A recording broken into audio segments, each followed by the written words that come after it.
عيد مبارك عيد مبارك عيد مبارك عيد مبارك مسلمني هندينو قنجو تكبيرته قمتشودا وجيه سيكا والسيماته قنك بينيا كابوس مسكينة في رحمته نياتشيسي وفيسي وجيني استماته إيغماني أرى مسلمني نومرتي قيانا موقوفو نياتا في دوغاتي خنفقو حلالا نيدفا والدتي آسين خانو غاهي شكر خانيساتي sagantaan itti aantu sagantaa akkaan bareedduuti. Shamarraniifis ni taati, hawwaniifis ni taati, daa'imaafis ni taati. Nama likki dhaggeeffateef inshaallah sagantaan itti aantu obboleettii teenya injiinar Feeruzaa wajjin sagantaa bareedduu takka turtii gaarii isiniin jennaa. Injiinar Feeruzaa karaa madaraka afeeraanii mee hamileen ililchillee ni danda'ama beekaa.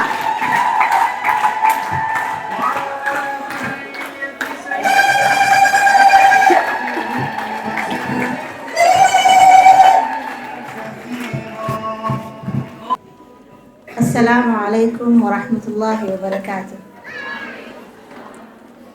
السلام عليكم ورحمة الله وبركاته.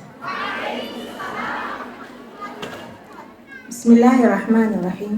رب اشرح لي صدري ويسر لي أمري واحلل عقدة من لساني أن يفقهوا قولي. ويا خبجما خانتي أفيرا خين خبجاني أستي مواركم ودا هيدو تكيسين قالتي فنا هاوان خينيا أوبليان خينيا جولتي كيكوتي ناسسون هندو bagana gayano luftan عيد مبارك نسين جادي بسي علينا وعليكم إلتو غزرين اللي ادوتا كان سنجلة تفدا وانينين أرانتنا اتكو باي لفه خيسا متدوري وان كانا self acceptance جا تنيتشو أكاميتي جويني خينيا ساعته لتنبين خينيا ساعته opportunity أكانيو ساعته lakini takatakas kanut dufus hatahu akamiti accept gone wan sani waji demu dandenya wan jawrati wan takataka wanin dubsera isini accept di hade tinjira gize self acceptance janu akuma ilmana matu jabenya mata hanya takakabnami akas mammas dadabinas ni kabnabar akas mammas juludenya kaisati opportunity le no duftu jira إلى نسيبة دادا جاتو أكملتي وانسان اتفايدة منا إرغودا جبيني خيني بيني قالوا إرينا خيني سنتكو أسيبت قالوا نتول فاتيني رغم أكملتي أمو إريني خيني سن يو أسيبت قولي فراني إتي أماني أمو جبيني تاكل جيجيرو هنغم تكبينا جبيني نوتيه ونما نوتي إتباكمني إنما خيني تيب سنوه sanun ta'uunsa hedduu carraa guddaa jira jechuudha. Saniifuu fakkeenyaaf haa jennu namni takka self acceptance gizee qabaate maal jechuudha. Durarratti maaltu jira amma fakkeenyaaf laal gizee takka waan takka goone waan kana maaliif hin godhe akkana godhuun qabu ture. Hedduu criticism fi goonaa bana. If judge goonaani. Waan san ammoo if judge godhuun kun akkuma jiru tahee garuu osoo if hin miine osoo if hin miine waan san taqabballee akkamittiin jijjiiruu danda'a takka lama sadii jennee liist godhannee waan san jijjiiruuf itti deemuu jechuudha. Kalammadaa ammoo irra guddaa fakkeenyaaf waan takka gizee goonu waan takka gizee goonu ifitti amannee godhu wanni san godhuudhaaf recognition addaa gama alarraa osoo hin barbaannetti jechuudha. Fakkeenyaaf amma shamarroonni keenya injiinara ta'uu fadhaan, doktora ta'uu fadhaan, looyara ta'uu fadhaan. Kanaaf akkamitti waan san godhuu qabaa jennee tattaaffii mataa keenyaatiin deemu. Irra guddaa waan takka jiramu fakkeenyaaf waan ati godhuu dandeessu jira. Garuu ammas waan akka mixannootti namarraa furannu jira. Garuu wanni san irra guddaa sanirra matuma keenya lammada deebinee gaafanne akkamitti waan san deemsisuu danda'a hedduu qabdu barbaachistuudha jechuudha. Okay, qabxii itti aanutti gisee dabarru namni takka yoo acceptiif godhe haala jiru san keessatti yoo acceptiif godhe tan jechuun waan takka yoo rakkinni takka irra dhufe takka yoo dadhabni takka irra dhufe dadhabee waan san accept godhe accept jechuun fudhachuu haala kee ka jiru san jabeenya keetis dadhabina keetis fudhattee akkamittiin jijjiiraan garuu fakkeenyaaf self acceptance gisee jennu akka karaa dogoggoraatiin hin furannetti haala irra jiru san barannee akkamitti haala gaarii fi dabalataa ta'e idaannaan waan jiru san furannee qofa otaawoo osoo hin taane haala bareedaan akkamitti furannee itti deemnaa jechuudha. Fakkeenyaaf gisee takka wanta gisee dogoggoruu malla misteeka godhuu malla fakkeenyaaf waan takka laffaanii dhabuu malla. Akeen kun waan jiruuti waan jiru keessatti arginu garuu waan san akka opportunity jijjiiruu danda'uu qabnaa jechuudha. Akeen maaliif wanni san maaliif akkas ta'e? Fakkeenyaaf gisee dogoggora guyyaa takka qunnamee ta'uu mala haala fakkeenyaaf barattoonni gisee baratan haxannaanii qabxii dalaguu dhabuu malan ta'a. Garuu maaliif wanni san jennee qabxii san dalaguu dhabuu keessan fudhattee maaliif waan kana akkana ta'e? Rizinni waan kanaa maali? Liisti goonee gisee takka dadhabina keenya fudhachuu dhabuun dadhabina biraa hin funuufita. Haala itti jiru san furannee akkamitti haala kana jijjiiree akkamittiin ifi deemaa? Haawwan keenyaas haa ta'an bakka adda addaatti hojii adda addaa yaaluun ni jirti. Fakkeenyaaf yoo wanni san successful hin taane maalirraa wanni kun akkana ta'e? Ilmaan guddisuu keessattis hawaasa keenya hojii jiraachuu keessattis geelee fi geeleen saahibnis gisee kan dogoggora adda addaa mul'achuu mala garuu sani akkami jijjiirraa jennee dogoggorri gisee uumame akkami opportunity jijjiiruu jechuudha. Okay, fakkeenyaaf haa jennu amma irsaasa ni beenaan irsaasa gisee katabnu bara fakkeenyaaf durooyingi isaa ta'uu gisee haxannaan isa kanatti irsaasitti fayyadamname irsaasa sana osoo itti katabu jiru yoo nurraa cabe yoo. Okay, nurraa cabe maal goona gamalachuutu ni gisee qashirree maali? Gamalachuutu ni itti katabuu dandeenya jechuudha. Kanaafuu dogoggorri gisee uumame mistake ni gisee uumame sanfuunee opportunity jijjiiruu danda'u haala keenya kanaan nama keenya jiru qo'achaa deemuu danda'u kuni maali? Waan jiru san furannee waan kaan ammoo akkamitti itti deemuu dandeenyaadha nu agarsiisaa jechuudha. Halammada ammas ni beeytanii gisee namni takka haala isaa san taqabbalee waan sirreessuu fodhu san gisee jijjiire akka fayyaan isaatis fooyyaa deemu ni beeyna. Wanni takka yoo yaadnee nuun taane istiressaan nu qaba keessaafuu dubartoota irratti jechuudha. Haala dhiiraatiin adda ta'ee gisee laallu istiressa ta'uu mala, anxiety ta'uu mala wanni kun maali? Waan nurra goosan waan ni goona jenne takka waan lafa kaanne san nu mijaa'uu dhabuurraa kan ka'e aaruunis ni ta'a takka yaadda'uunis ni ta'a. Saniifuu aaruu fi yaaddoo san akka ilma namaatti ni qabna. Garuu akka ittiin fufne kun maalirraa ta'a jennee karaa furmaataa deemuudha nu agarsiisaa jechuudha self-acceptance gisee haasofnu. Kalammadaan immoo self-acceptance jechuun haaluma keenya kanaahu jabeenya keenya maali jennee dadhabinni keenya maali jennee liisti godhuu dinnaayee godhuu dhabuu gortee fakkeenyaaf lakkii bara kun anarraa miti lakkii bara wanni kun yoona kana ta'e ta'a yoona kana ta'e deema ture bara dhugaasan jechuun ni ta'a garuu diddaa jijjiiramaa takkaamuun wanni kun silaahin akkana godhee ta'a garuu anumaatutu akkana jennee akka fitti namanne akka wanni hundinuu solution qabaachuu danda'u. Takka lama sadii jennee lafa keenya waan san tartiibaan yoo itti deemne ammas akka achieve ta'uu dandeenyu nu agarsiisaa jechuudha self-acceptance. Fakkeenyaaf darajaa 4 qabsa self-acceptance ta duraa fakkeenyaaf barattoonni kolleejiitiis yuunivarsiitiis haayiskooliitis ni jirra as keessa nu hundinuu gisee barannu fakkeenyaaf qabxiinis ta'uu mala akhlaaqnis dubartoonni islaamaa barnoota qofa osoo hin taane akhlaaqnis hedduu jajjaboodha. Naamusaanis tartiibaanis kabajaanis namni takka dubartiin islaamaa takka gisee deemte akkuma waliin beenu if qofaa miti meeqa bakka buuti. Hawaasa musliimaa guutuu bakka buuti. Kabajaa musliimaa guutuu bakka buuti. Naamusa musliimaa guutuu bakka buuti jechuudha. Akaadaamikaanis akkasumatti bakka bu'aa deemti jechuudha. Fakkeenyaaf self-acceptance kaduraa maaliif waan kanarratti xiqqoo fookas godhee irra guddaa jabeenyi keenya akkuma jiru tahee irrinni keenya san xiqqoo akka ani maaliif akkana godhaa takka if yakkuu takka gartee waan akkasii san akka gara furmaatatti jijjiiru waan hin fadhuu fi kadura irratti maal goona fakkeenyaaf. Okay, weak side keenya kana naachi jaba keenya akkam goonu dura acknowledge beekuu jechuudha.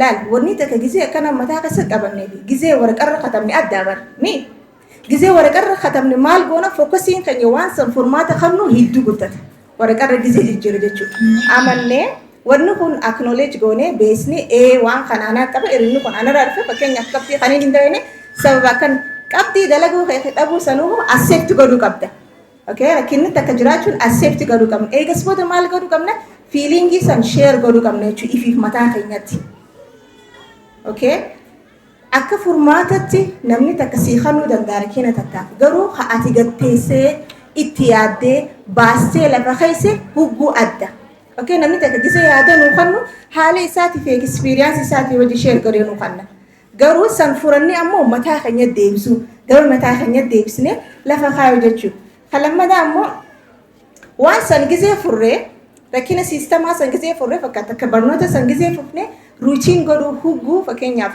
yoo quraana hafazu feenee chaaptara hanga takka ganamuu qaama gorannee ruutiin jechuun waan hugguu goote jechuudha ganama kana fuudhanii dhiqanna quraana hanga takka dhiqanna salaata kan hin salaanna mana barnootaa takka mana hojii takka waan haajaa qabnu hin jeenna san keessa naquu jechuudha san keessa waan nuti akka goonu feenu san achi keessa neenee guyya guyya jiruu teenya wajji akkam goone qaama goone deemsisnaa jechuudha okay kalammadaa kana jarsinyaa maali wanni dura nuti wanni kun dawgata wanni kun cinaacha jabaa kiyya cinaacha laafaa kiyya kana maalitiin jijjiiruu qabna kana cinaacha jabattiin jijjiiruu qabna jennee isteeppii goonee beeynee fiilingii kun akka jiraatu qabballee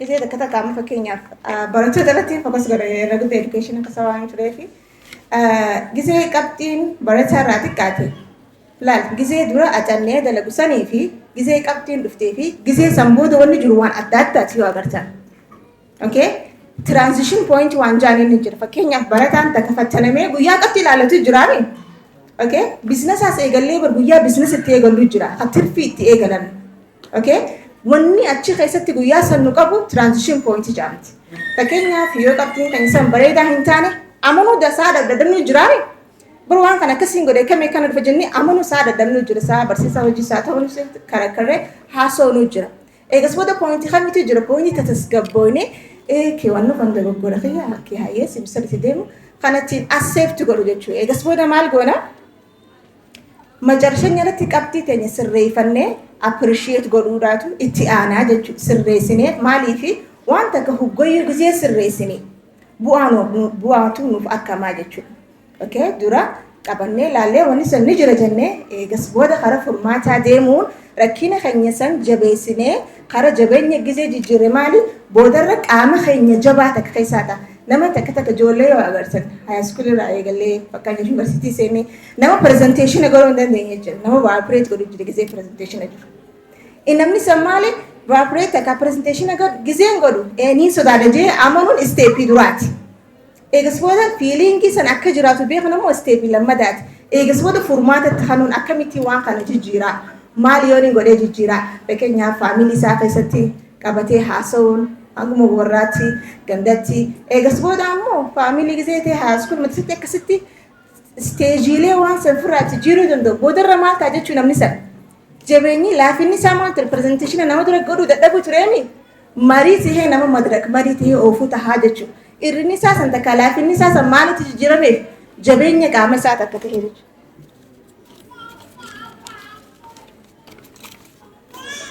jabeenya qaama isaa san takka tahee jechuudha saniifi asirratti wanni niin self acceptance qophaa'ee dhufa kana fakkaata garuu pointi takka takkaan fadha akka discussion takka akka waan isin qonname takka share dhugootaniif waan takka takkaniin fadhu jira fakkeenyaaf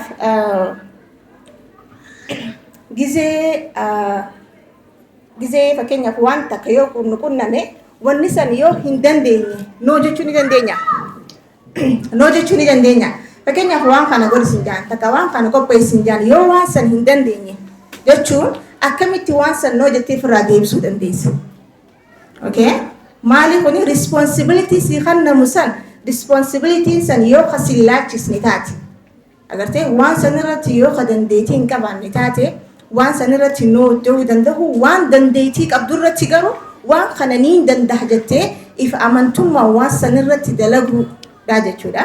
Katiyaanu ammoo waa'ee negativity jaaniin jira fakkeenyaaf sodaa. Okay, gisee presentation goonu sodaa.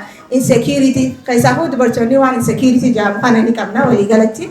Fakkeenyaaf hijaaba uffatnee gisee presentation waan gisee goonu hijaabni xiyyaa akkamii jira ni jennaa barmi. Foodaa qorannee foodaa xiyyaa kana akkamii sirriitti maradhee moo akkamii waan kana kunis waan jiru keessaa fi waan yoo itti yaadne hir'isuu dandeenyu keessaa jechuudha.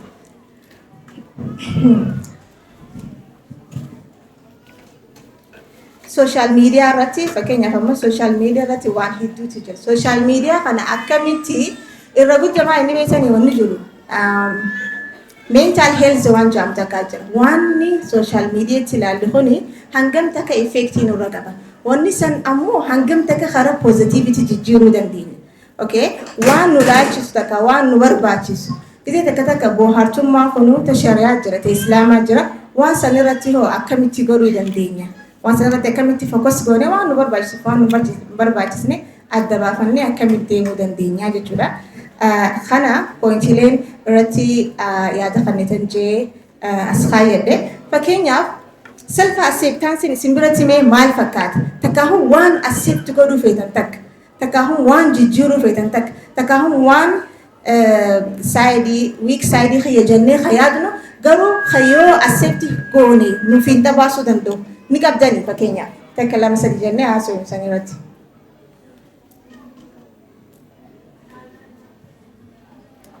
Anama gaaf takka waan kun namni takka isin haayimu akkumaan isin jee education keessaan jira presentation ture.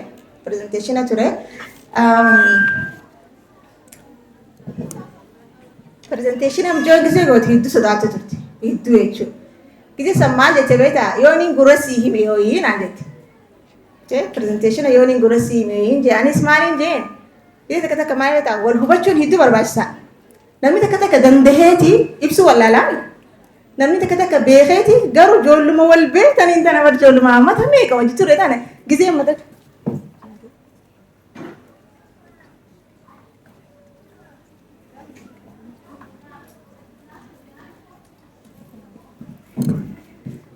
Ijoolluma wal beektana gisee gabbaane ooluma jechuun taa'amata.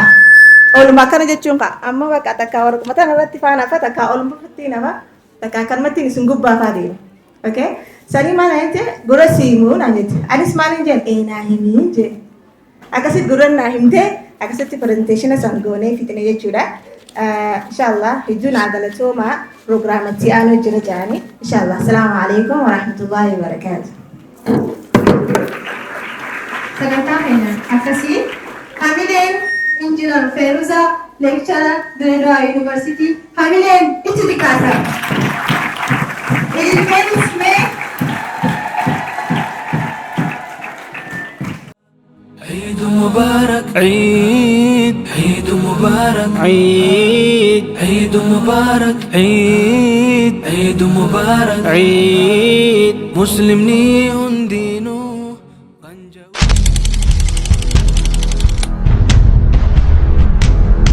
nuti eenyu dhugumatti warra aadaa carabaa hordofusanii moo warra iftahee jiraatu? Iftahanii jiraatu jechuun maal jechuudha? Warri garii ilaalcha isaa musliimoota Itoophiyaadhaaf qaban ilaalcha keessummaa fakkaata.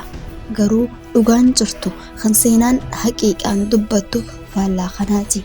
Viidiyoo tana keessatti daqiiqaa muraasaaf duuba deebinee waggaa kuma dura eenyu akka turre milannee maal akka irra turree fi maal irra amma akka jirru wal dura qabannee baaqaa fi callaa adda baafnee ilaalla. Bismillah ni eegalla. Amantiin Islaamaa biyya Habashaa yookiin Itoophiyaa kan seente biyya kam hunda durseeti. Osoo Nabi Muhammad sallallahu alayhi wa sallam Makkata al-Mukarramaa irraa Madiinata al-Munawwaratti hin godaanin dura ture.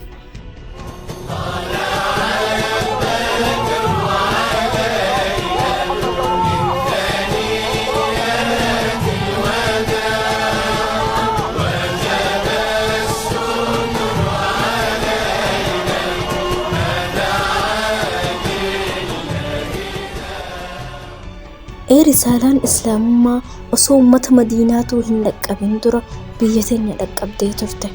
kunis kan ta'e warroonni Makkaa sahaabota irratti hacuuccaa cimaa adeemsifnaan nabiyyiin akka isaan gara biyya Habashaatti baqatan isaan ajaje. Akkana jechuudhaan hanga Rabbiin rakkoo keessa jirtan tana keessaa bal'inatti isin baasutti gara biyya Habashaatti osoo baqattanii biyya san mootii haqaa kan nam takkailleen isa biratti hin miidhamneetu jira. Dachiin sanis dachii haqaati. Sababa kanaaf sahaabaan bara 615 akka lakkoofsaalaatti amantii islaamaa qabatanii gara biyya Habashaa yoo dhufan mootiin Habashaa yeroo sanii Najaashiin isaan qubsiisee ture. Kuffaartonni Makkaatis isaan jalaa hin hafne akka isaan qabamanii deebifamaniif ergaa ergatan. Najaashiin isaan deebisuu didee kennaa isaan qabatanii dhufan waliin isaan ari'e. Kana qofa osoo hin taane Najaashiin mootumti isaatu amantii islaamaa fudhate. Mootota yeroo san turan keessaa Najaashiin kan dura amantii islaamaa fudhate ta'uu seenaan ni mirkaneessa. Yeroo sanirraa jalqabee islaamummaan biyya kana keessatti da'waa ulamaa'otaa fi barnoota amantii islaamaa barsiisuudhaan adeemsifamaa ture. قول عائشة جت عائشة كان رسول الله صلى الله عليه وسلم إذا تقبل أهله البيت إلا لحاجة الإنسان.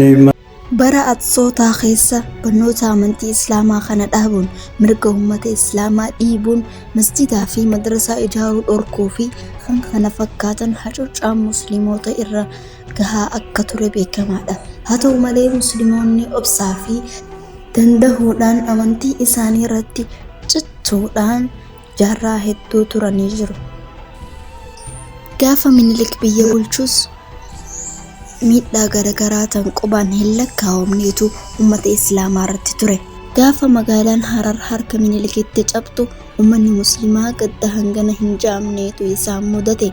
Alimni beekamaan Sheekh Bakrii Saphaloo gadda isaanitti dhagahamee walaloo galmeessanii kaayaniiti turan. Akkana jetti walaloon.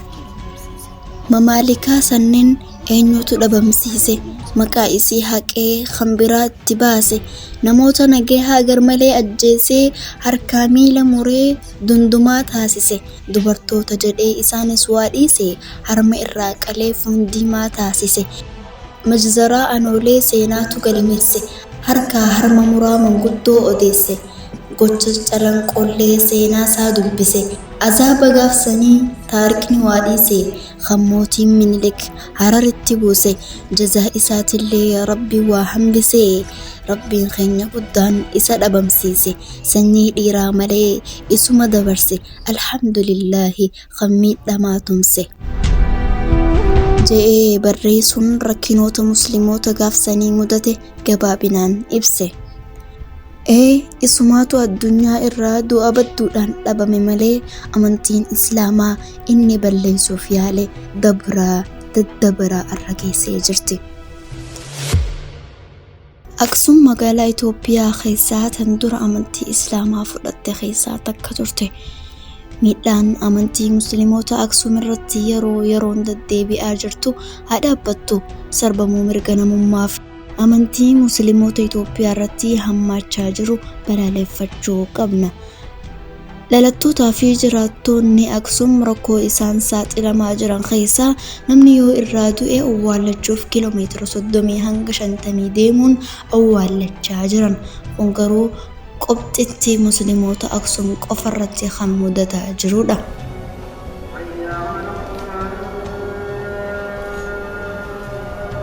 Aksum keessatti manneen dhugaatii farshoo adda addaa hin dhorkamne, manneen caffaraa hin dhorkamne, garuu sagaleen azaanaaf godhamtu dhorkameeti jira.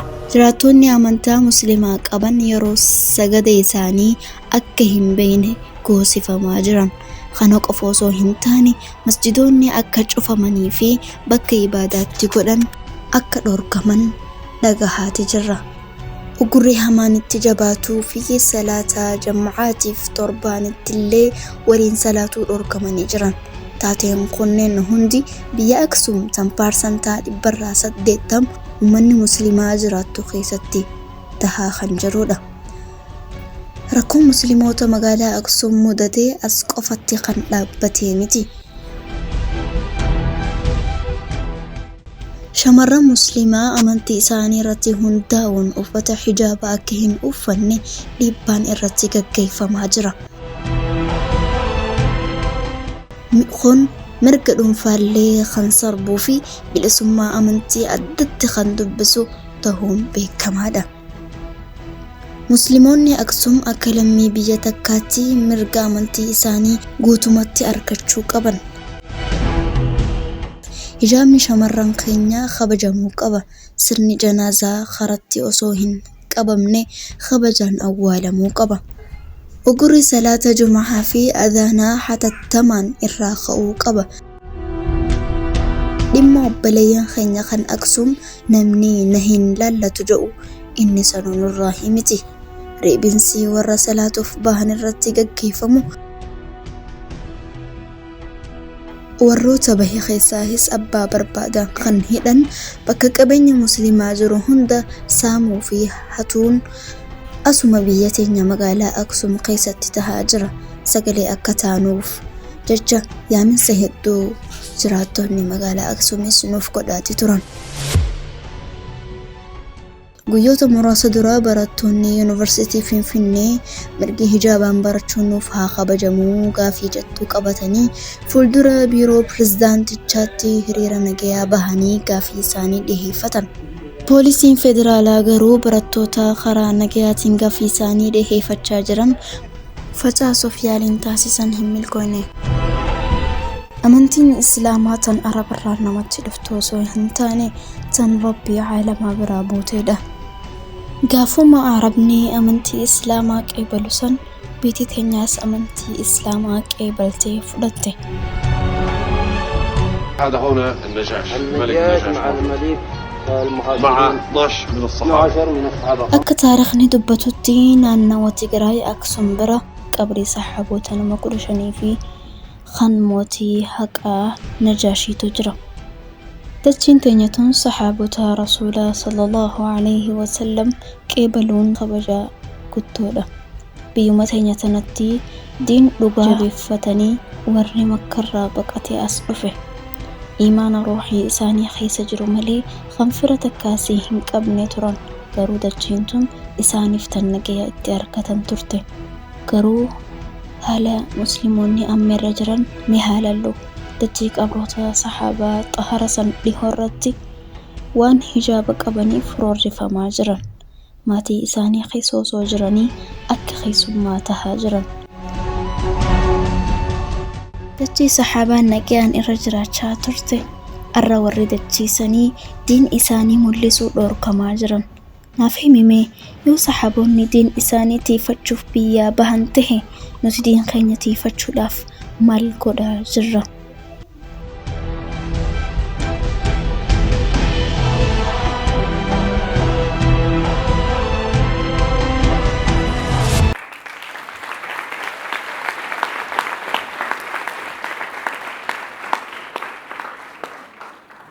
عيد مبارك عيد عيد مبارك عيد عيد مبارك عيد عيد مبارك عيد مسلمني دينه الله أكبر الله أكبر الله أكبر لا إله إلا الله الله أكبر ولله الحمد الله أكبر الله أكبر الله أكبر لا إله إلا الله الله أكبر ولله الحمد الله أكبر والحمد لله وسبحان الله بكرة واصيلا لا إله إلا الله والله أكبر ولله الحمد. وبرجتنا فاكية أحمد مالنا واي فلسطين افسدوا افسدي فليتفضلي مشكورا ومأجورا. ما يعمل تكبير. الله أكبر تكبير.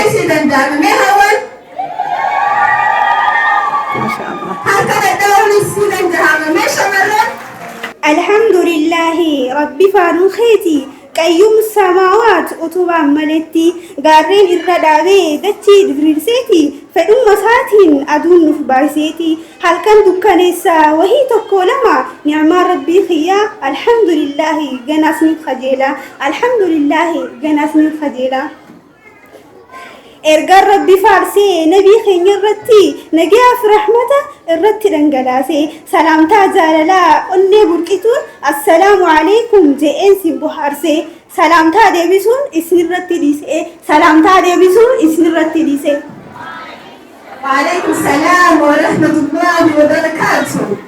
عيد مبارك جئي تكاف قداني شمران خينيا فان أكب بريداني هجوتاني بريدا نمو بتتاني حقائي سلالا أكتيفتاني ما شاء الله جئي أرنمو قمدي عالي في ماتي شاشا جئي تكا قدان نما هندي عيد مبارك ولين جئي إيدو سعيد جنة إيدا قمتشو قبو قمتشو أكتينيا تننمني بران قبو قمتشو أكتينيا تننمني بران قبو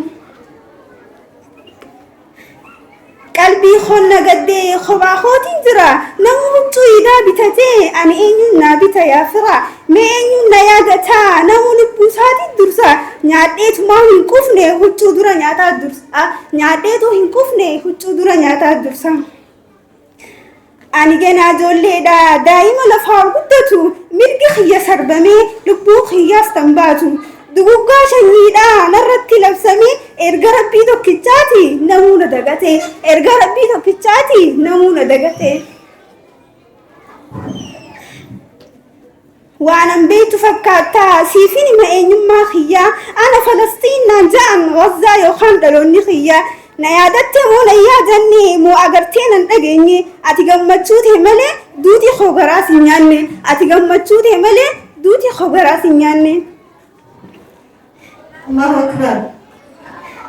وأنا بيت فكرتا سيفين ما إني ما خيا أنا فلسطين نجان غزة يخان دلوني خيا نيادت مولا يا جني مو أجرتين نجني أتيجم متشوت هملة دوتي خبراس يناني أتيجم متشوت هملة دوتي خبراس يناني أصلا أركض فريدمي أكا خيسانيت بشننا إذا فكرت بريدي فاميلي خيا وجي قبانا فراف آلي خيا قافت قما سبراكا أتوما نفدر مدو يا ربي خواباحكا أتوما نفدر مدو يا ربي خواباحكا هل كان هري برفو مسائل أفسوخارا هل كان هري برفو مسائل أفسوخارا جولي رفو دابتي ميكا دو عرفاتورا جولي رفو دلتي ميكا دو عرفاتورا الرأسو نتاتي مالتو ندقهما الرأسو نتاتي مالتو ندقهما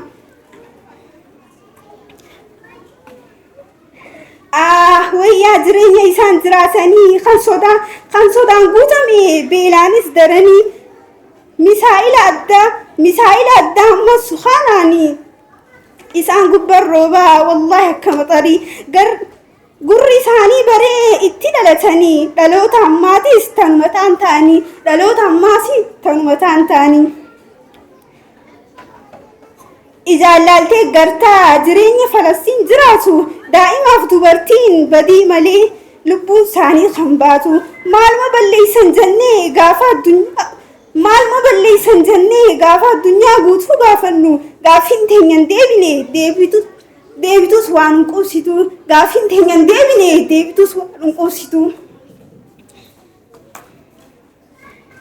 aamin jechuun nagar gaarii na utumee bakka takka naaf dirmadhu yaa rabbi si dhibdu wanni takka aamin jechuun nagar gaarii na utumee bakka takka naaf dirmadhu yaa rabbi si dhibdu wanni takka سلامان أفباس يا ربي لبو تفضل الإسلام ركنا فرقو فلسطين فرماني قفار كما دائما تتقو في من قد دبرتي غزة غيس جرو أتمان نفتيس يا ربي أتمان نفتيس يا ربي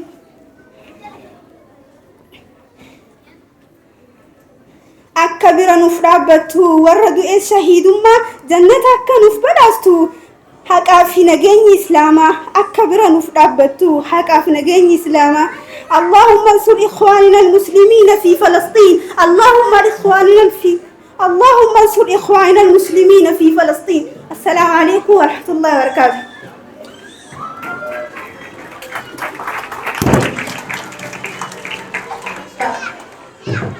ما شاء الله. الله أكبر. الله أكبر. أمين أمين. إنت تكاسا.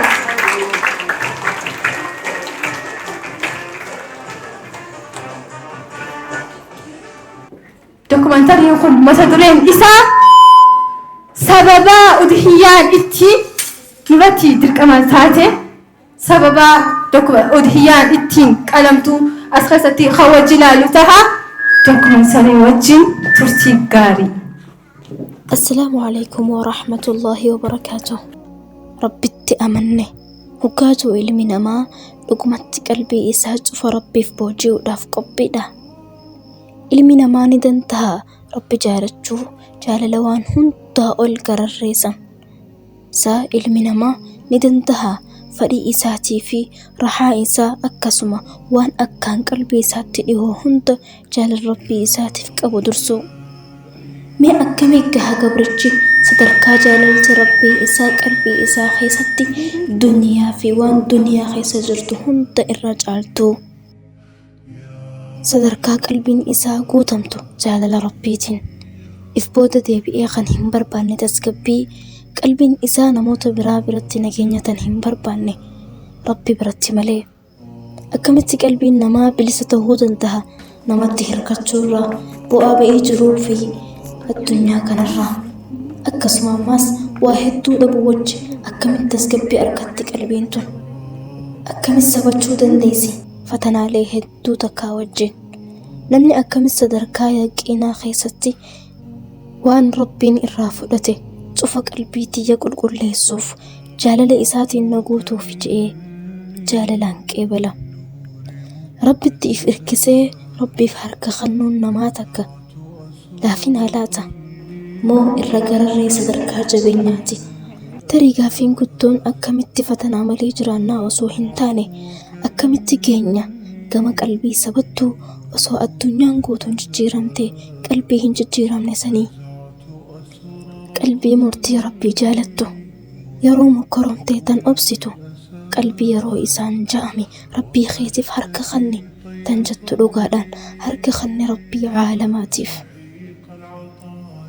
sadarkaalee amma irra haasofne tana hunda akkamitti gahuu dandeenya obboleeyyan kiyya kabajamoo fi jaalatamoo arra imala seenaa takka wajjin laalla seenaan tun seenaalee dachii tana irratti hojjetamte keessaa tan sammuun ilma namaa hubachuun yookiin qeebaluuf ulfaatudha nama rabbitti amanee fi akkasumas warroota aqliin isaanii haqa barbaaddu yoo taate malee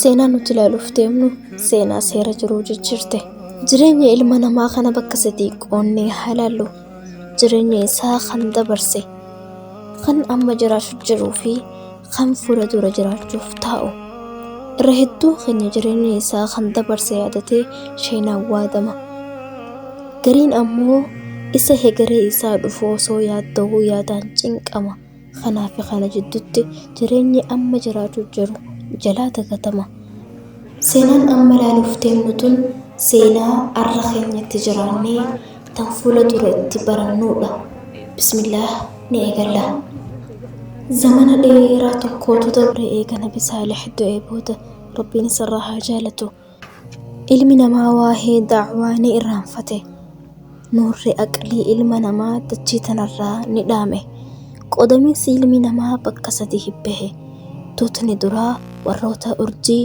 ji'aa fi aduu gabbaran tahan tuutni lammataa warroota sanama gabbaran yoo ta'u tuutni sadaffaa fi inni dhumaa warroota mootota gabbaranidha haaluma kana keessa osoo jiranii ifni tokko kan ummata kana jijjiiru iddoo baabil ja'amtutti dhalate inninis nabiyya allah ibraahiim ture ibraahiim mana abbaa isaa bakka sanamni harkaan itti tolfamu san jiraate qalbiin isaa ijoollummaarraa ifa imaanaa qabaachuurraa kan ka'e Wanti naannawaa isaatti ta'u hundinuu guyyaa takkallee dhiibbaa irratti hin finne. Osoo inni ijoollee, osoo inni qacaleetti Rabbiin qalbii isaatii fi aqlii isaa isaaf tiise. Osoo guyyaa takkallee sanama isaanii wajjii hin gabbarin manuma abbaa isaa isaan keessatti umrii dargaggummaa gahe Ibraahim. Inumaa haalli kun isatti ajaa'iba ture. Waa'ee sanamaatiin wal qabatee yeroo hedduu gaafis kan gaafatu ture. Sammuu isaa keessatti akkamitti Rabbiin uumaa tana hunda uume harka ilma namaatiin tolfama kan jedhu gaafiitti ta'e. Wanni dhagaa irraa bocamu akkamitti dubbata, dhagaha akkamitti rakkoo namootaa furuu danda'a laata? Yeroo hedduu ni ajaa'ibsiifata. Sanamoota hedduu isaan gabbaran kana akkamitti Rabbiin dilli kun gabbarama jedhe. Yoo hundinuu kanuma gabbaramu tahe wal dhabbiin hin uumamu. Rabbiin gabbartii haqa godhatu. Uumaa kana hundaas kan uume Rabbii tokko qofa jedhee yaada. Osuma Rabbiif maqoo bahee jiru gaftaka Rabbiin Jibriiliin beeksise itti godhe. Samboota Jibriil ni jedheen, Rabbiif harka kanni yaa Ibraahim. Rincee caafii dura dhaabbannaa takka malee Rabbii caalamaatiif harka kanne jedhee deebise Ibraahimis. Yeroo kana booda dacwaa gama Rabbii isaa yaamuu eegale. Yeroo dacwaa eegalu irraa nama isatti dhihaatu abbaa isaa Aazaariin eegalee yeroo dheertuu irra deddeebi'ee kadhachuu ture. Yaa abbaa kiyya, yaa abbaa kiyya jechuun yaamuu ture gara laafintiidhaan. Yaa abbaa kiyya, mee akkamitti gabbarta waan sin dhageenye, yeroo dubbattu waan sin arkine, yeroo kadhattu waan takkallee sirraa duromsuu hin dandeenye. Qalbiin Ibraahim hedduu sodaachuu turte abbaa isaa adaaba ibiddaarraa.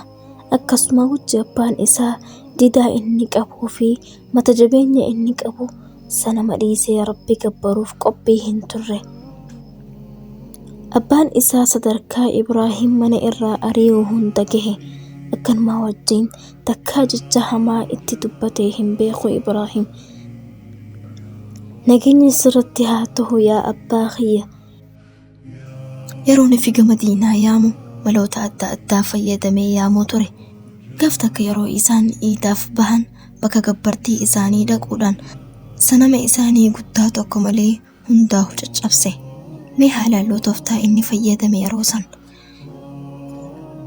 Hoggaa arganii eenyutu akkana hojjete jedhanii wal gaafatan. Tarii Ibraahim ta'uu hin oolu jedhanii isa dhiheessan. Atiitu akkana hojjete yaa Ibraahim Rabbii keenyatti jechuun gaafatan. Innis deebisaa kenneef. Mee yoo dubbate guddaa isaanii gaafadhaa jedheen. Yeroo muraasa takka usanii callisan. Miirri cabeensaa keessa isaanitti dhagahame. Garuu boonni qalbii isaanii keessa jiru haqa arkuu isaan dhorkee erga haqa arkan booda mormuu jalqaban. Hoggaa kana Ibraahim ibiddatti darbuu murteessan. Gandi guutuun bahee wal gargaaree boolla qotuu eegalan. Shamarranis qoraan guuruu eegalan. Guyyoota dheeraa booda boollaas qotanii qoraanis qopheessanii xumuran. Yeroo kana ilmi obboleessa isaa isa ziyaaruuf itti dhufe gaafii gaafate. Yaa adeera kiyya, bar isaan qophii jabduu godhu jiranii si qixaatuuf jedheen. Ibraahimis nin beeka yaa Luuxa. Rabbii kiyya malee waan takkalleen sodaadhu jedheen. Luuxa ajaa'ibee du'aa fi qixaata hamaa kana akkanatti laaftu laaltaa jedheen. Dhugumatti qalbiin nama amrii isaa cufa harka Rabbi dhiisee akkana. Osoo duniyaan guutuun irratti walii galtee isa hin yaachistu. Wanti isa yaachistu hariiroo Rabbii wajji qabu. Akkaataa ibaadaa Rabbii isaatti godhuutu isa yaachisa. Jaalalti Rabbii isaa biqiltee guddattee daraaruu irraa kan ka'e amriin takkalleen isa hin yaachiftu. Erga ibaadaa Rabbii isaati.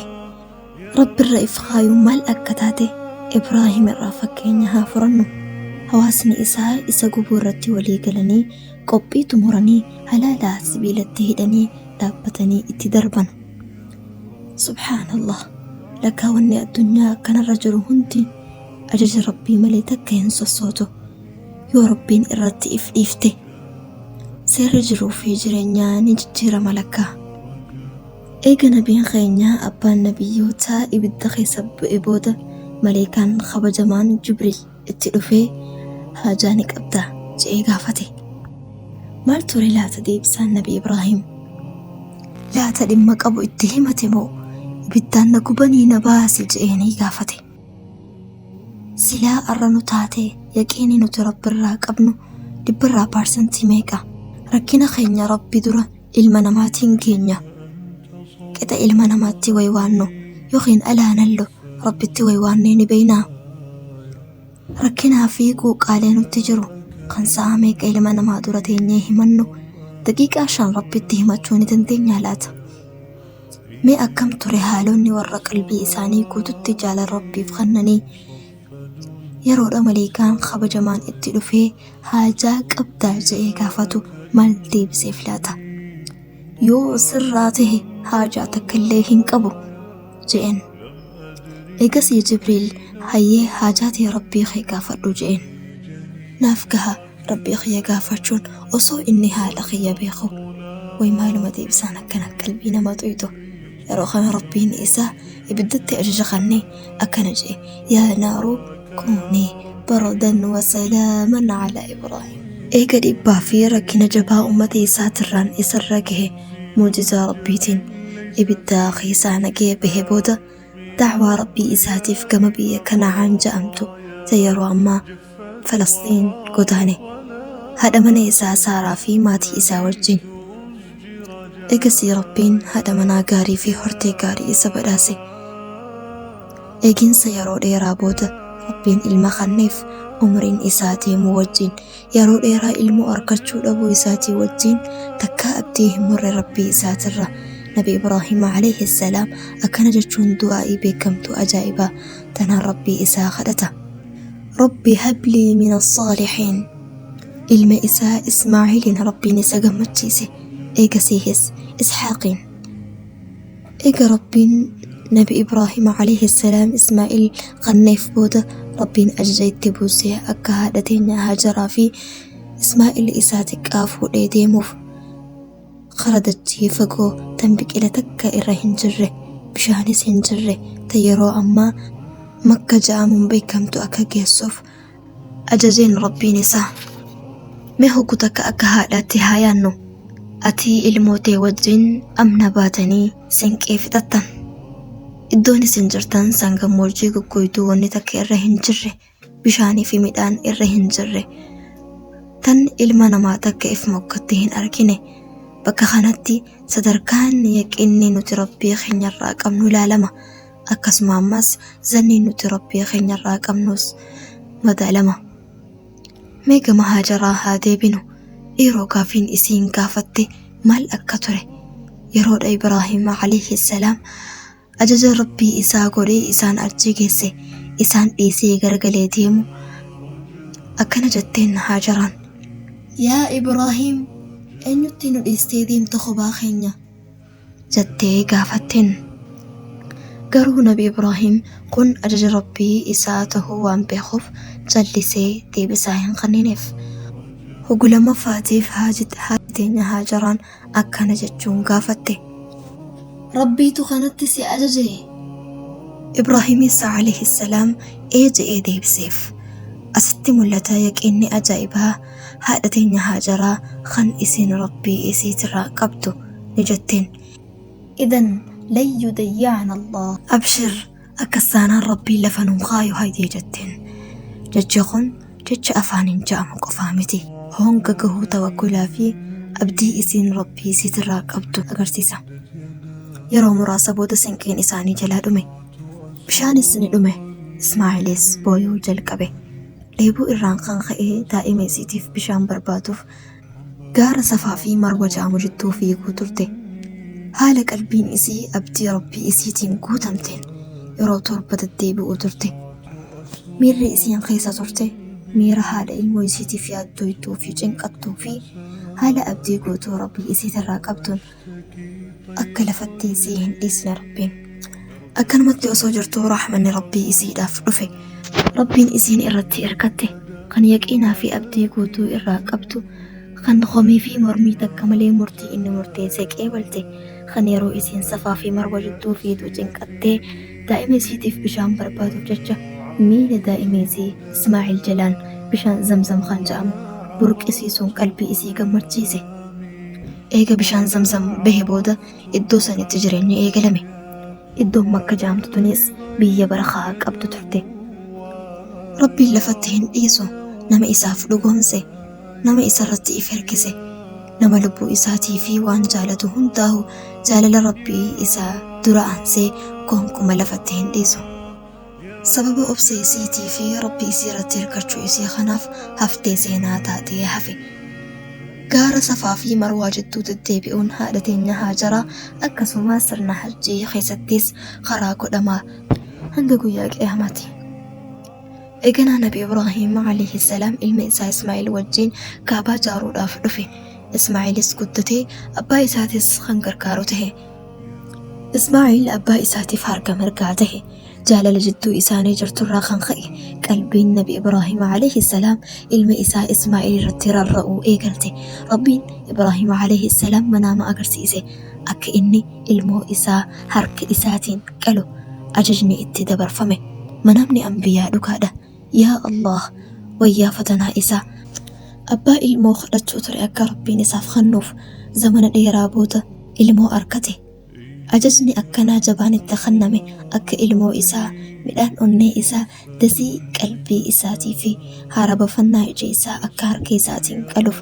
Subhaanallah, hangam takka ulfaata. Mee hoggu takka ilmoo amata dheeraa rabbiin akkasiif kennuuf kadhachuu turte. Erga umriin tee deemte booda rabbiin rahmata isaatiin ilmoo gaarii takkasiif kenne.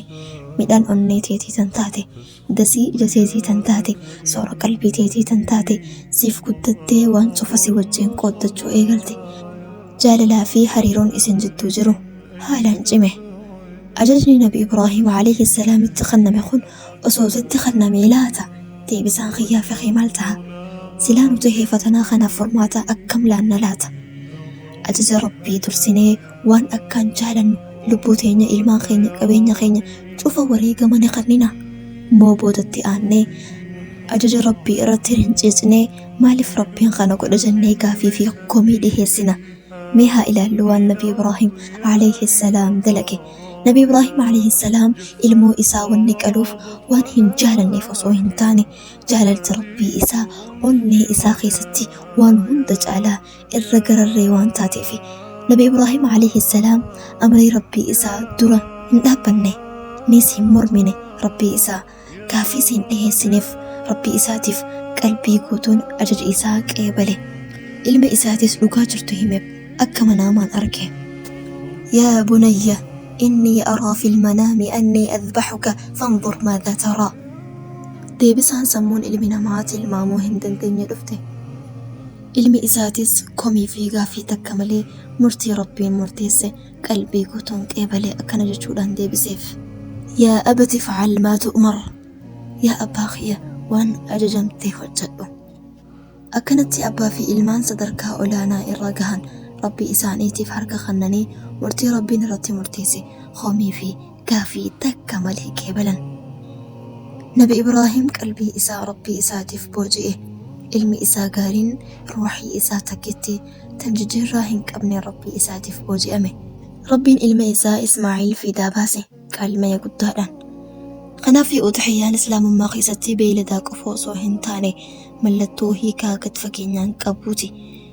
Mu'minni fedhii lubbuu wantoota qalbiin isaa akkaan irratti rarraatuu fi wantoota akkaan jaalatu hundarra jaalalaa fi qaalii rabbii isaatiif akka dursa kennuu qabu irraa baranna.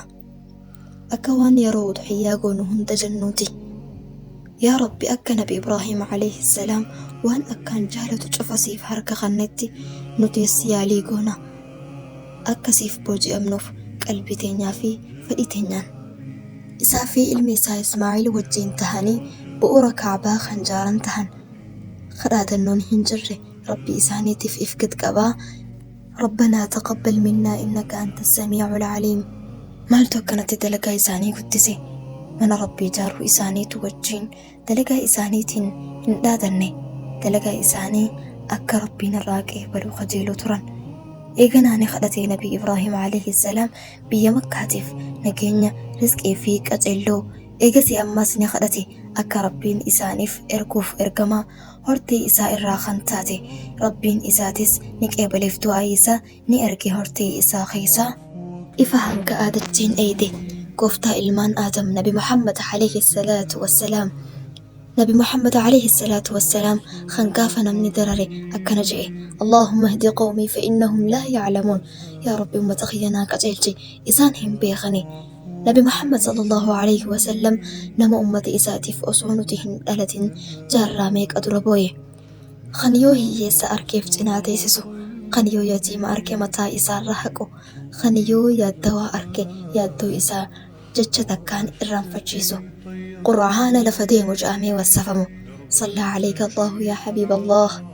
أخا خيو إرقما خينا باني ربين أكنجا إن إبراهيم كان أمة إبراهيم عليه السلام بر إني أمته يقين أمتك الطاوة إيمان إساتين قالي قلو إساتين أبسي إساتين مقالي نبي إبراهيم عليه السلام ربي إسا براك بخيسا خليل الله الرقر الرئيسة تركا جاللاتي أبو الأنبياء الرهدون أنبيوتا هورتي إسا الرهي إمام الحنفاء وان إني أمتي سافي آل مدرا شركي بالليسوف لا أعبد إلا الله جئي دابتي إيكا سينا خنا يونا ولين هنكا أما لقي فرجا ترتي إبراهيم خليل ربي يوته نتيهو هنكي إسان ربي تئيهو نتي هنكم تكديهو دا سلا ربين في دابا سوسنو أججي أكينك آلي قدتي نقونا مو الدنيا نوم بديتي وان هندو صوبينو خرا ربي قفا واللالي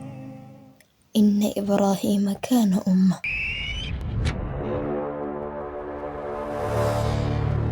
جتودان كان إسفاسرات أخينا إتدايمنا جتودان سجنتا أبويت تيمنا كان سينا وحاجر مفهمتو كان مدلكا أفيراني بسم الله الصلاة والسلام على رسول الله صلى الله عليه وسلم رب اشرح لي صدري ويسر لي عمري واحلل عقدة من لساني يفقهوا قولي السلام عليكم ورحمة الله وبركاته السلام عليكم ورحمة الله وبركاته عايزاتشو دكماتو እንዴ እሺ እንኳን ለ1447ኛው ዓመተ ሂጅራ በዓል ለኢድ አል አድሃ በዓል በሰላም አደረሳችሁ። ያው የአረፋ በዓል እንደሚታወቀው የሐጅ ወር ነው። የሐጅ ወርን ሲነሳ ደግሞ የሀጀርን ስም አለማንሳት ከባድ ነውና ስለሷ ታሪክ ትንሽ ላውጋችሁ። ዛሬ የምነግራችሁ ታሪክ የታላቁ የሩቅ ዘመናት ትዝታን ነው። ወደ ኋላ እንሂድ፣ ወደዚያ ግዙፍ አስፈሪና ጭው ያለ ምድረ በዳ። ፀሐዩ ልክ እንደ እሳት ትተፋለች፣ ንፋሱ የበረሃውን አሸዋ ያነሳ ያሽከረክራል።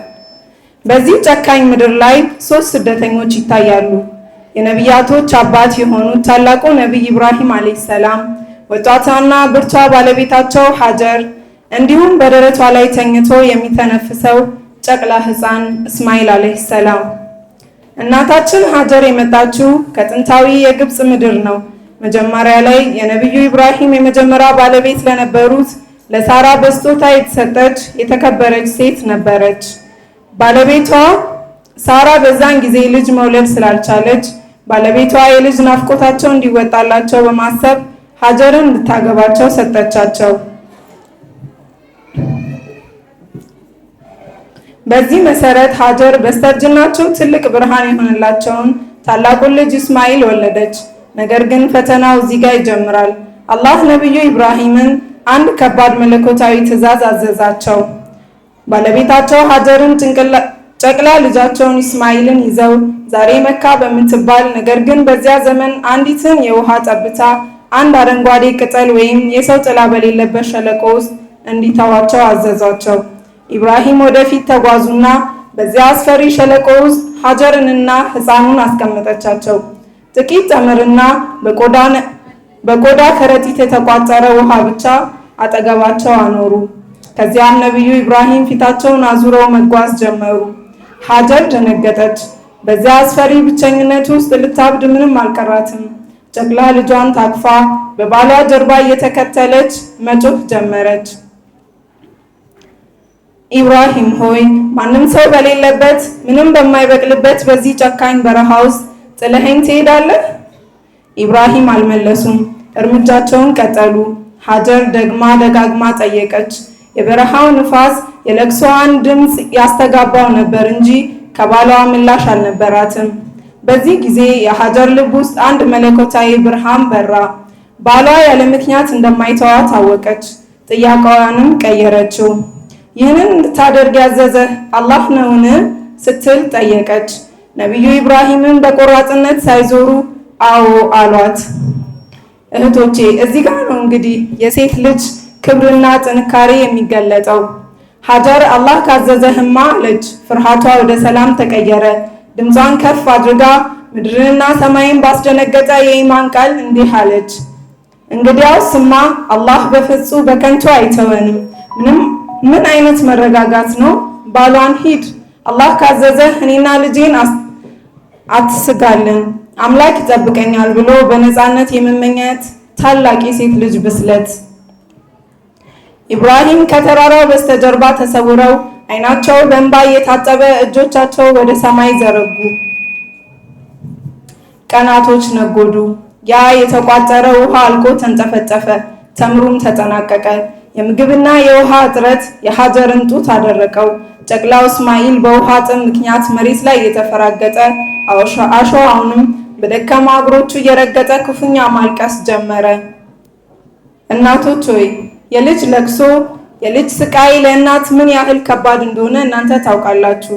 የልጇ ክፉኛ ማልቀስና መጣጣር የሀጀርን አንጀት በላው።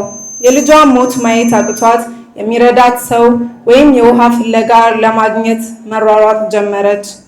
በአቅራቢያ ወደ ነበረው የሰፋ ተራራ ላይ ወጣች። እጇን ከዓይኗ ላይ ጋረድ አድርጋ አሻግራ ተመለከተች። እጇን ምንም የለም። ፈጥና ወረደች። በሁለቱ ተራሮች መካከል ያለው ሸለቆ ስትደርስ የልጇ ለቅሶ እንዳይሰማትና ልጇን ከዓይኗ እንዳታጣው ፍጥነቷን ጨምራ እየሮጠች ወደ ማዶ የመርዋ ተራራ ወጣች። እዚያም ላይ ሆና ማተረች። አሁንም ጭው ያለ በረሃ ብቻ ነው። 1 ዙር፣ 2 ዙር፣ 3 ዙር እያለች 7 ጊዜ ተሯሯጠች። እግሮቿ በአሸዋው ላይ ነደዱ። ከንፈሮቿ በጥማት ምክንያት ደረቁ። ነገር ግን የእናትነት ፍቅሯን በአላህ ላይ ያላትን ተስፋ አልደረቀም ነበር። አላህም የእናትን እንባ የአንዲትን ብርቱ ሴት ጥረት መለሰ። በሰባተኛው ዙር መርዋ ተራራ ላይ ስትደርስ ድካሟ ከጫፍ በደረሰበትና ተስፋ ሙሉ በቆረጠችበት ቅጽበት ድንገት አንድ ድምፅ ሰማች። ዙሪያውን ስትመለከት ታላቅ ተአምር ሆነ። አላህ የእናቱን ጽናት ወደደው። ክብር መልአኩን ጅብሪልን ሰደደው። ጅብሪል መጥቶ ሕፃኑ እስማኤል በሚፈራገጥበት እግር ስር መሬቱን በክንፉ መታው። ወዲያውኑ ከደረቁና ካለታማው ምድር ስር ጥሪኝ የሚል ቀዝቃዛና ጥማትን የሚቆርጥ ውሃ መፍለቅ ጀመረ። ሀጀር በደስታ እየበረረች መጣች። ውሃው እንዳይበተንባትና በአሸዋው እንዳይበላ በእጆቿ እየገደበች ዘም ተሰብሰቢ ሙይ እያለች ከበበችው። ሀጀር ጠጣች፣ ረካች፣ ልጇንም አጠባች። በረሃው በሳቅና በደስታ ተሞላ። ይህ የዘምዘም ውሃ ከተገኘበት ጊዜ ጀምሮ ለረጅም 4000 ዓመታት ያህል አንድም ቀን ደርቆ ወይም ጎድሎ አያውቅም። ብዙም ሳይቆይ በውሃ ምክንያት ሰዎች መጥተው ሰፈሩ። መልካም የሰው ዘር መኖሪያ ሆነች። ልጇ እስማኤልም በዚያው አደገ። ከካዕባ መስራቾች አንዱ ሆነ። ከእርሱም ታላቅ ዘሮች መካከል የአላህ መልእክተኛ የነቢዩ ሙሐመድ ሰለላሁ ዐለይሂ ወሰለም ዘር ተገኘ። የሀጀር ጽናት የዓለምን ታሪክ ቀየረው። ውድ እህቶቼ የአላህ ፍቅርን ለሴት ልጅ የሰጠው ክብር አስደናቂ እኮ ነው። አላህ የዚህችን ብርቱ ሴት ስራና ጽናት ምን ያህል እንደወደደው ለማሳየት እሷ ውሃ ፍለጋ ያደረገችውን መሯሯጥ እስከ ዕለተ ቂያማ ድረስ በሐጅና በዑምራ ላይ ሰዓይ ተብሎ የሚሰራ የግዴታ የኢባዳ አካል አደረገው። ዛሬ በዓለም ላይ ያሉ ትልልቅ ዑለማዎች፣ ጀግና ወንዶች፣ ነገስታትና መሪዎች ሙሉ በሙሉ የለበሱትን ክብርና ካባ አውልቀው ልክ እንደ ሀጀር ነጭ ጨርቅ ለብሰው እሷ በሮጠችበት መንገድ ላይ የግድ መሮጥ አለባቸው። አላህ የአንዲትን ብርቱ ሴት ፈለግ መከተል የሃይማኖቱ ማዕዘን አደረገው። ይህ ለኛ ለሴቶች ትልቅ ኩራት ነው። ስለዚህ ቶቼ ዛሬ በህይወታችሁ ችግር ሲገጥማችሁ፣ በቤታችሁ ፈተና ሲበዛ፣ በልጆቻችሁ ጉዳይ ስትጨነቁ፣ ተስፋ ስትቆጥሩ የሀጀርን ቃል አስታውሱ። አላህ በከንቱ አይጥለንም። አላህ በከንቱ አይጥለንም በሉ። ምክንያታችሁን አድርሱ፣ ጽኑ፣ ዱዓ አድርጉ። አላህ ልክ ለሀጀር እንዳደረገው ለእናንተም ካልተጠበቀ ቦታ መውጫ መንገድና የህይወት ዘምዘማችሁን ያፈልቅላችኋል። አላህ እንደ እናታችን ሀጀር ጠንካራ እምነትና ትዕግስት ይስጠን። ወሰላሙ አለይኩም ወራህመቱላሂ ወበረካቱ።